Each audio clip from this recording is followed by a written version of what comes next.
اعوذ باللہ من الشیطان الرجیم بسم اللہ الرحمن الرحیم۔ دوستو، آج ہم کرنے جا رہے ہیں ٹریزر آف مسٹری۔ سب سے پہلے علم شریعت کا جاننا اور سمجھنا عالم ناسوت میں استقامت کی بنیاد ہے۔ علم شریعت کو جاننا سب سے پہلے اس راستے میں بہت ضروری ہے، کیونکہ شریعت ہے ناسوت کی چیز، اور ناسوت کہتے ہیں دنیا۔ یہ جو دھرتی ہے یہ ناسوت ہے، عالم ناسوت ہے، اور شریعت ہے ناسوت کی چیز۔ تو ہمیں عالم لاہوت تک جانے کے لیے سب سے پہلے عالم ناسوت کا علم ہونا چاہیے، جسے کہتے ہیں علم شریعت۔ اگر کوئی مراد ہونا چاہتا ہے تو اس کے لیے طریقہ یہی ہے کہ سب سے پہلے علم شریعت یعنی علم ناسوت اس کو حاصل کرنا ہوگا۔ ابتدائی تعلیم اور شریعت کا علم حاصل کرنا مبتدیوں کے لیے فرض ہے۔ شروع میں جب کوئی طریقت میں آتا ہے تو سب سے پہلے اس کے اوپر جو چیز فرض ہے، جو ڈیوٹی ہے، جو کمپلسری ہے، وہ ہے علم شریعت کا جاننا، یعنی پرائمری ایجوکیشن سیکنڈری ایجوکیشن سے پہلے آتی ہے۔ لیکن جو علم ضروری ہے وہ یہ ہے کہ انسان پڑھنا اور لکھنا جانتا ہو۔ پر جو علم ضروری ہے وہ یہ ہے کہ انسان جو ہے پڑھنا اور لکھنا جانتا ہو، کیونکہ اس کے بغیر کوئی چارہ نہیں ہے۔ آپ کو پڑھنا لکھنا شریعت جاننا ضروری ہے، اس کے بنا چارہ نہیں، کیونکہ بچہ کنڈر گارٹن میں جاتا ہے، پھر وہ class 1 class 2 class 3 class 4 class 5 میں، اس کے بعد وہ 6 7 8 9 10۔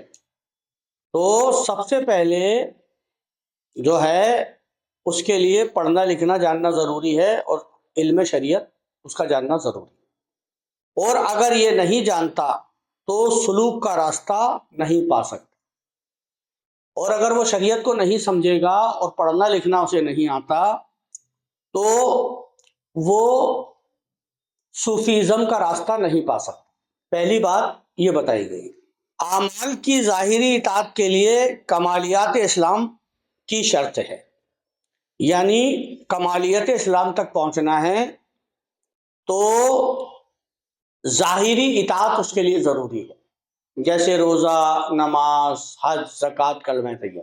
مگر ایک مومن اور متقی کے لیے 3 چیزیں ضروری ہیں۔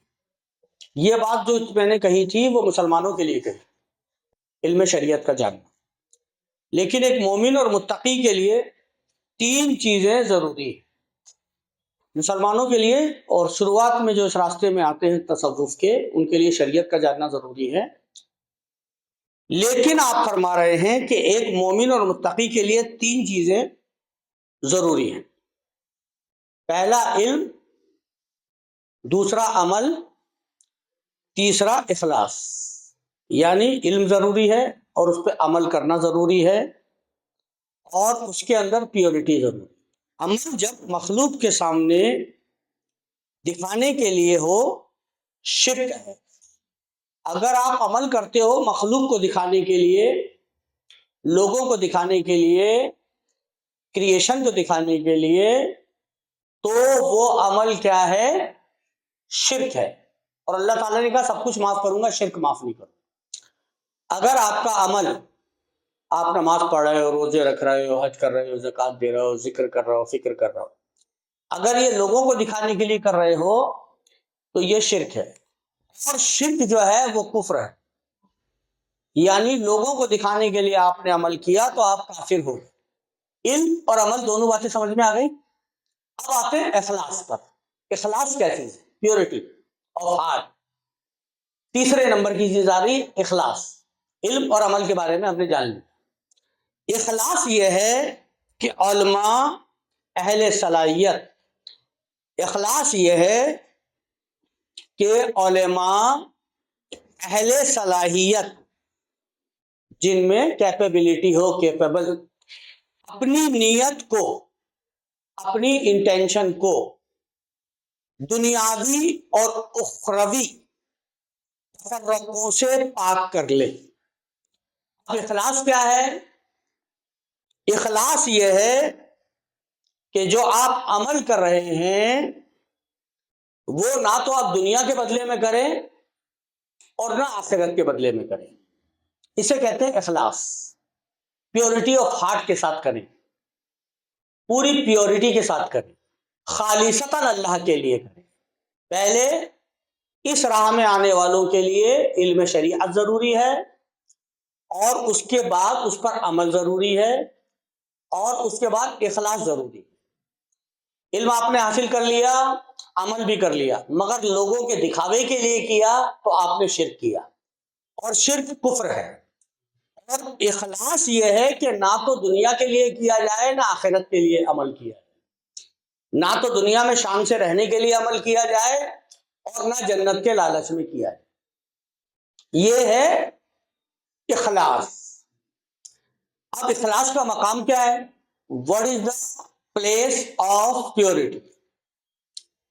ہیومن باڈی میں یہ کہاں ہے؟ اخلاص کا مقام مومن اور متقی کے دل میں ہے۔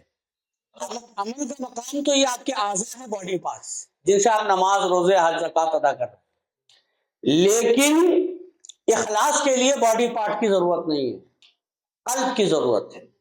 تو اخلاص یعنی پیورٹی کا مقام ہارٹ ہے، اخلاص کا مقام مومن متقی کے دل میں ہے، جو ایک آئینے کی طرح ہے، جس میں مومن اپنا چہرہ خود دیکھتا ہے۔ دل کے آئینے کو سیکل کرنا اللہ تعالیٰ کی یاد یعنی ذکر خفی سے ہوتا ہے۔ دل کے آئینے کو دھول اور مٹی سے صاف کرنا، وہ دل کے آئینے پر جو دھول اور مٹی جمی ہوتی ہے وہ ذکر خفی سے دور ہوتی ہے۔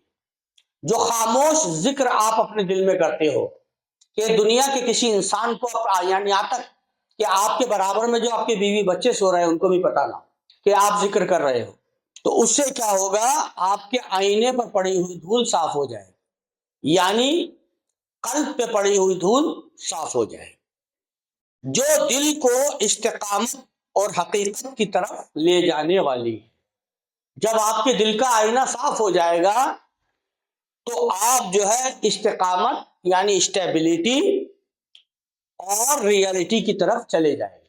اب یہاں پر حدیث آتی ہے، نبی کریم صلی اللہ علیہ وسلم نے فرمایا مومن کا دل اللہ کا آئینہ ہے۔ The heart of the believer is a mirror of Allah۔ مومن کا جو دل ہوتا ہے وہ اللہ کا آئینہ ہوتا ہے، جو رحمان کی دو انگلیوں کے درمیان ہوتا ہے، اور یہ جو اللہ کا آئینہ ہے وہ اللہ کی دو انگلیوں کے درمیان ہوتا ہے، اللہ کی دو انگلیوں کے درمیان ہوتا ہے۔ جب طاہر لاہوتی خواجہ عثمان ہارون نے دو انگلیاں دکھائی تھی تو غریب نواز نے اس آئینے میں 18,000 علم دیکھے تھے اور 70,000 طرح کی مخلوقات دیکھی۔ مومن کا دل اللہ کا آئینہ ہے جو رحمان کی دو انگلیوں کے درمیان ہوتا ہے۔ اللہ ہر دن اور ہر رات میں 360 بار مومن کے دل کی طرف نظر فرماتا ہے، دن میں بھی 360 بار مومن کے دل کی طرف نظر فرماتا ہے، اور رات میں بھی 360 بار مومن کے دل کی طرف نظر فرماتا ہے۔ یعنی اللہ اس مومن سے بے نیاز نہیں ہے۔ اللہ اس سمد جو کہتے ہیں، جو اللہ کی صفت ہے، اللہ اس سمد، اللہ بے نیاز ہے، لیکن اللہ مومن سے کبھی بے نیاز نہیں، وہ مسلمان سے بے نیاز ہو چکا ہے، مومن سے کبھی بے نیاز نہیں۔ چنانچہ جو ذکر خفی میں مشغول ہوتا ہے وہ مومن ہے، جو ذکر خفی میں اپنے آپ کو بزی رکھتا ہے وہ کون ہے؟ مومن ہے۔ یعنی دل کے اندر جو ذکر کرتا ہے وہ کون ہے؟ مومن ہے، اور اللہ اپنے بندوں کے دلوں کو دیکھتا ہے۔